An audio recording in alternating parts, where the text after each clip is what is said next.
வணக்கம். ஆன்மா ஒளிரட்டும், மலரட்டும். நீ செய்த செயலை நீதான் அனுபவித்து சொல்கிறாய். நல்லது செய்தால் நல்லதாகவும், தீயது செய்தால் அது நிலையாகவும் நீதான் அனுபவித்து செல்ல வேண்டும். உனக்காக உன் மகனோ அல்லது உன் மனைவியோ அணிவிக்க முடியாது.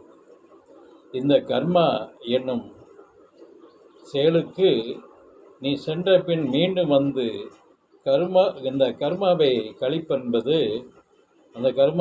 கழிப்பது என்பது சாத்தியமற்றது. அது தேத்திக் கொள்ளும் வார்த்தை, தப்பித்து கொள்ளும் வார்த்தை. இந்த பிறப்பு இருக்கு, குழந்தை சிசுவில் பிறப்பில் குறை இருந்தால்தான் அந்த தாயினுடைய வயிற்றில் இருக்கும் சிசுக்களின் தாய்நிலையான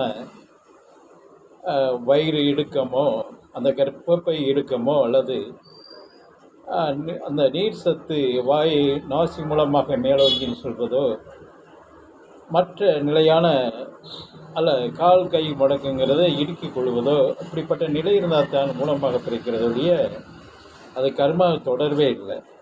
அது அந்த சிசு வயிற்றில் இருக்கும்போது இருக்கக்கூடிய அமைப்பு தான் அப்படி நோய்களாக பிறக்கக்கூடிய நிலையை உண்டாக்கிறது.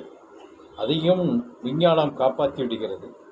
எப்படின்னா, வயிற்றில் இருக்கும் குழந்தை நுடமாகவோ மற்ற நிலையாக இருக்கும்போது இந்த குழந்தையின் வளர்ச்சி சரியில்லைங்கிறதுக்காக அதை வேறு வழியாக பண்ணிக்கிறார்கள்.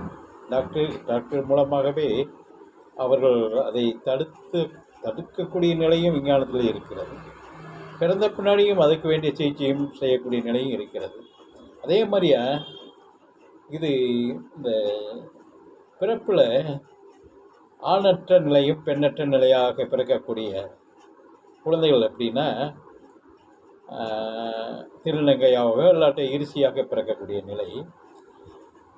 அந்த நாசி ஓட்டத்தினுடைய அந்த சந்திரகலை சூரியகலையினுடைய ஓட்டத்தை வைத்து தான் குழந்தையினுடைய ஆண் பெண் தீர்மானிக்கப்படுகிறது. அந்த கலை இருமுகமாக இருக்கும்போது அந்த அழிநிலையை உண்டாக்கும். அதே மாதிரியா அது சந்திரகலை சூரியகலை மாற்றி இருக்க வேண்டும்.